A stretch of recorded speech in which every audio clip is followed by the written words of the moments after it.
दोस्तों, एक नए कस्टमर को रिपीट कस्टमर में कन्वर्ट करने में काफ़ी मेहनत लगता है और काफ़ी समय भी लगता है। लेकिन आपको पता होगा, एक बार वो कस्टमर रिपीट कस्टमर में कन्वर्ट हो गया, आपसे रेगुलर प्रोडक्ट खरीदना शुरू कर दिया, तो असली प्रॉफिट हमें वहीं से आता है। नमस्कार दोस्तों, मेरा नाम है दीपक और इस वीडियो में हम लोग 5 ऐसे आसान स्टेप्स सीखेंगे जिसे फॉलो करके आप अपने दुकान पर ज़्यादा से ज़्यादा रिपीट कस्टमर ला सकते हैं।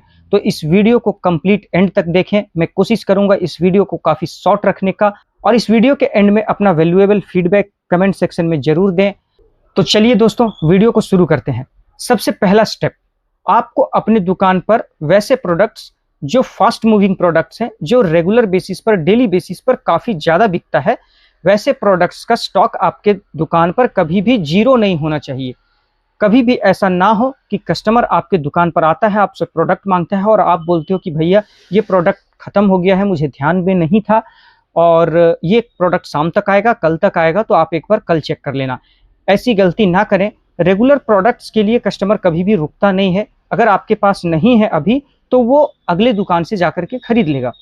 इसीलिए, और उसके साथ ही आपका दुकान का जो इम्प्रेशन है वो ख़राब होता है।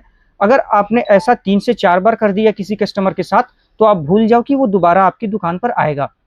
इसीलिए आपको कभी भी वैसे फास्ट मूविंग प्रोडक्ट का स्टॉक जीरो नहीं होने देना है। हमेशा आपको अपना सेल्फ चेक करते रहना है, आपको अपना रजिस्टर चेक करते रहना है, प्रोडक्ट का स्टॉक चेक करते रहना है। जैसे ही प्रोडक्ट का स्टॉक जो है वो कम होने लगता है, आप उसे दोबारा से जल्दी ही मंगवा लें।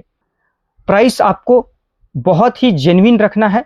कभी भी रेगुलर प्रोडक्ट्स पर प्राइस आपको ऊंचा नहीं रखना है। आसपास आपके जो भी दुकानें हैं, उनके रेट जो है उनसे आप टैली कर लें अपना रेट।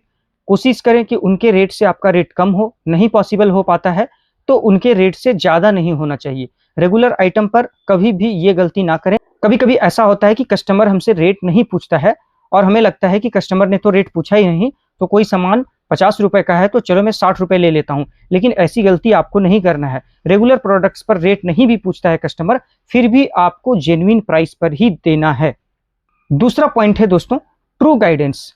जब भी कस्टमर आपके दुकान पर सामान खरीदने के लिए आता है, तो उसे सही सुझाव दें।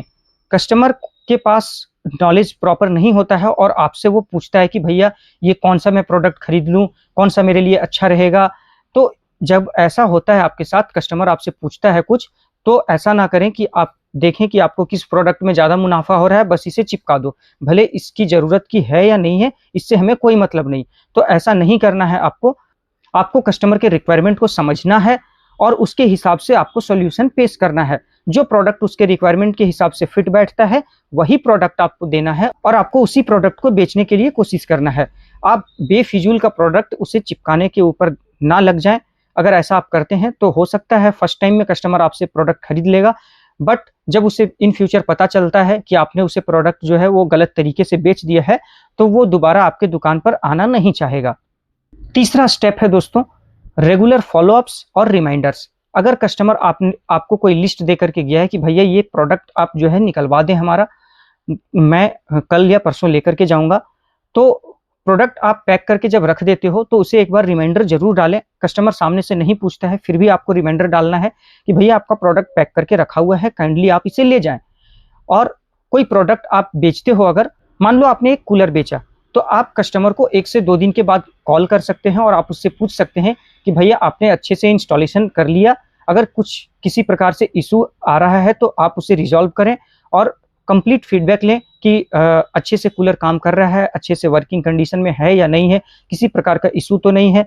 दोस्तों, आप सोच रहे होंगे कि ये करना तो पॉसिबल नहीं है, क्योंकि हमारे पास उतना टाइम नहीं होता है। और आप बड़े दुकानों में देखते होंगे कि दुकान के ओनर के पास, ना ही स्टाफ मेंबर के पास इतना टाइम होता है, और बहुत ज़्यादा उनका सेल होता है, तो वो उतना ट्रैक भी नहीं कर सकते हैं कि किसने कौन सा प्रोडक्ट ले गया और इंडिविजुअली सबको पूछा जाए।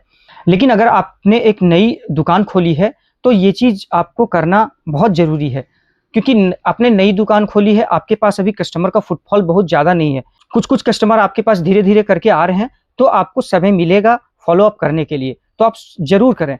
धीरे धीरे कस्टमर का ट्रस्ट आपके दुकान पर बनता चला जाएगा और आपका जो सेल है वो बूस्ट होता चला जाएगा और आपके दुकान पर कस्टमर का फुटफॉल बढ़ता चला जाएगा।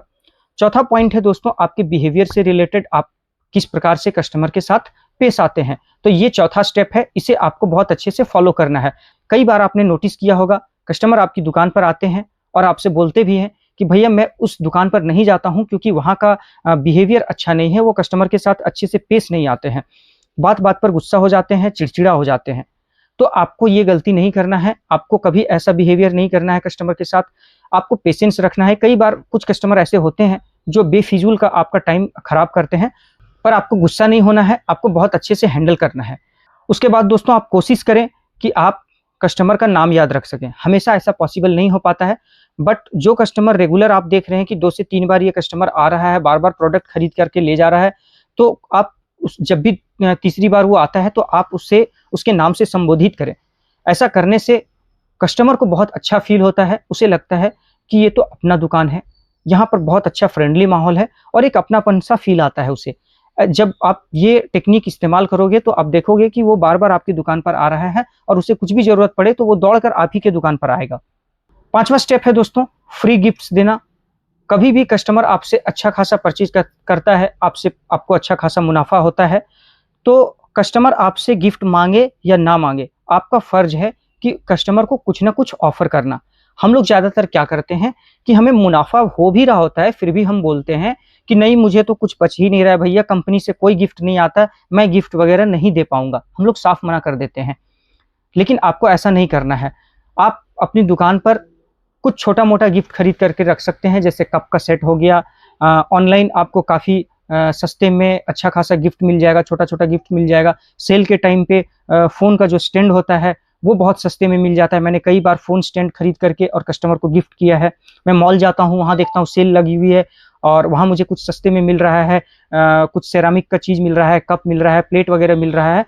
तो ऐसी चीज़ों को मैं खरीद करके अपनी दुकान पर रखता हूँ और जब भी कस्टमर कोई प्रोडक्ट खरीदता है और मुझे वहाँ पर प्रॉफ़िट हो रहा होता है, तो मैं कस्टमर को ऑफ़र कर देता हूँ। दोस्तों ये कभी भी डिपेंड नहीं करता है कि आप ₹50 का सामान दे रहे हो, 100 का दे रहे हो, 200 का दे रहे हो। कस्टमर को आप कुछ भी दे रहे हो ना, उसे बहुत अच्छा फ़ील होता है और वो फिर दोबारा आपकी दुकान पर आना पसंद करेगा। इसीलिए इस स्टेप को भी आप ज़रूर से ज़रूर फ़ॉलो करें। कस्टमर आपसे गिफ्ट नहीं माँगे, फिर भी आपको देना है अगर आपको उस कस्टमर के साथ प्रॉफ़िट हो रहा है। तो दोस्तों ये कुछ 5 स्टेप्स थे जो मैंने आपको इस वीडियो में बताया है। इसके अलावा और भी बहुत सारे स्टेप्स हो सकते हैं। आप कौन-सा स्टेप्स फ़ॉलो करते हैं अपनी दुकान पर कमेंट करके ज़रूर बताएँ। और दोस्तों अगर वीडियो अच्छा लगा हो तो इसे अपने दोस्तों के साथ शेयर करें, आस-पास के दुकानदारों के साथ शेयर करें और जाते-जाते वीडियो को लाइक ज़रूर करें और सब्सक्राइब कर लें। Thank you so much for watching.